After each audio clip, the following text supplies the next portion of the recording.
এ কারণে নবীজি সাল্লাল্লাহু আলাইহি ওয়াসাল্লাম মক্কায় যখন দাওয়াতি কাজ করেন, মক্কায় দাওয়াতি কাজ করার সময় রাসূল করিম সাল্লাল্লাহু আলাইহি ওয়াসাল্লাম ছিলেন একা। মক্কার দাওয়াতি কাজ যখন বেগবান হচ্ছিল না, নবীজি সাল্লাল্লাহু আলাইহি ওয়াসাল্লাম তাহাজ্জুদের নামাজ পড়ে দোয়া করলেন, আল্লাহর কাছে দোয়া করলেন, আল্লাহ আমার মক্কার মধ্যে ইসলামের দাওয়াত প্রত্যেকটা প্রান্তে প্রান্তে ছড়িয়ে যাবে, আমি একা এই ইসলামের দাওয়াতটা পরিপূর্ণ বেগবান করতে পারতেছি না।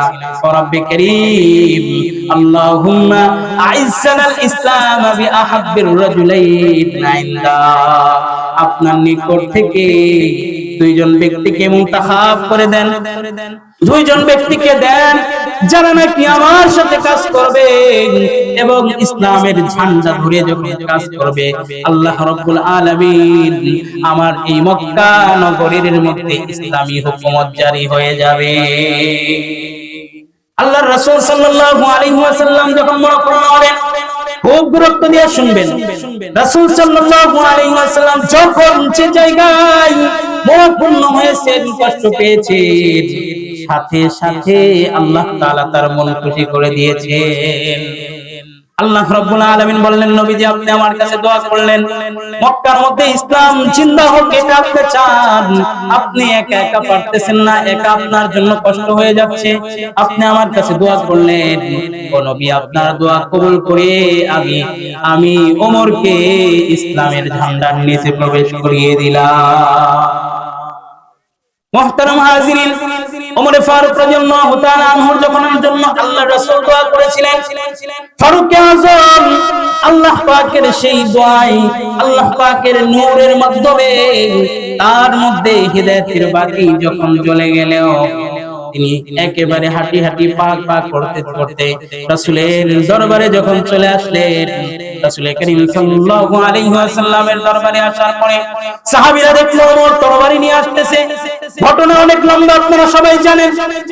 ওমর যখন তরবারি নিয়ে রাসূলের দরবারের মধ্যে প্রবেশ করছেন, সাহাবায়ে কেরাম বলেন, ইয়া রাসূলুল্লাহ আপনি আমাদেরকে অনুমতি দেন, ওমরকে ধরে এখানে কিয়ামত তাক শেষ করে দিব। আল্লাহর রাসূল সাল্লাল্লাহু আলাইহি ওয়াসাল্লাম বললেন, না, ওমরকে শেষ করার দরকার নাই, কারণ আমি তাহাজ্জুদের নামাজে দোয়া করেছিলাম, আমার তাহাজ্জুদের নামাজের দোয়ার কারণে আল্লাহ তাআলা ওমরের মধ্যে এক নূর দান করছেন। আমি তো দেখতেছি ওমর আমার কাছে দ্বীন নেওয়ার জন্য আসতেছে। আল্লাহু আকবার। ওমর ফারুক রাদিয়াল্লাহু তাআলা আনহু রাসূলের দরবারে এসে নবীজি সাল্লাল্লাহু আলাইহি ওয়াসাল্লামের কাছে এসে শাহাদাতি কালেমা পড়ে ঈমানের ছায়াতলে চলে আসলেন। মুহতারাম হাজিরিন, ওমর ফারুক রাদিয়াল্লাহু তাআলা আনহু ইসলামের শাসন কামলে ইসলামী ছায়াতলে আসার সাথে সাথে ইসলাম যখন শক্তিশালী হলো, ইসলাম ধর্ম গ্রহণ করার সাথে সাথে ওমর নবীজিকে বলেন, ইয়া রাসূলুল্লাহ আলাসনা নাবিয়্যুন হাক্কুন, ও নবী আপনি কি সত্য নবী না? নবীজি সাল্লাল্লাহু আলাইহি ওয়াসাল্লাম বলেন, হ্যাঁ আমি অবশ্যই সত্য নবী। আলাসনা দীনা হাক্কুন, আমার ধর্ম কি সত্য নয়? ও নবী আপনি যে ধর্মের উপর আছেন এই ধর্ম কি সত্য না? হ্যাঁ অবশ্যই সত্য। আলাইসনা দীনুন হাক্কুন, আমাদের দ্বীন কি সত্য নয়? রাসূল করিম সাল্লাল্লাহু আলাইহি ওয়াসাল্লাম বললেন, অবশ্যই ওমর আমি নিজে সত্য, আমার কোরআন সত্য, আমার ধর্ম সত্য, আমার দ্বীন সত্য। ওমর বললেন, ইয়া রাসূলুল্লাহ তাহলে আমরা অপ্রকাশ্যে দাওয়াত দিব কেন? আমরা বানান করে বের হয়ে যাই, আমরা মানুষকে দ্বীনের দাওয়াত প্রকাশ্যে দিব। দ্বীনের দাওয়াত প্রকাশ্যে দেওয়ার কারণে মানুষরা ইসলামী শীতল ছায়ায় প্রবেশ করবে। আল্লাহর রাসূল সাল্লাল্লাহু আলাইহি ওয়াসাল্লাম বললেন, না ওমর এখন দেওয়ার দরকার নাই, ইসলাম যখন শক্তিশালী হবে তখন তুমি দাও। ওমর ফারুক রাদিয়াল্লাহু তাআলা আনহু বললেন, ইয়া রাসূলুল্লাহ আর কিছু অনুমতি দেওয়ার দরকার নাই, শুধু নারায়ে তাকবীর আল্লাহু আকবারের অনুমতি দিয়ে দেন আমাকে।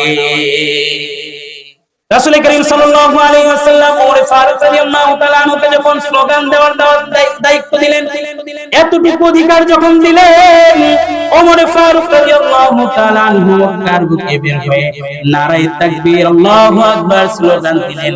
সাথে সাথে মক্কার মানুষ কেঁপে উঠল। হায়, এরকম আওয়াজ তো আমরা কখনো শুনি নাই। কোথায় থেকে এমন আওয়াজ আসলো? আবু জাহেল উতবা সাহেবা দৌড় মেরে বের হয়েছে। মক্কার বুকে এমন কার কলিজার পাঠা মক্কার জমিনে নারায়ে তাকবীর আল্লাহু আকবারের স্লোগান দেয়।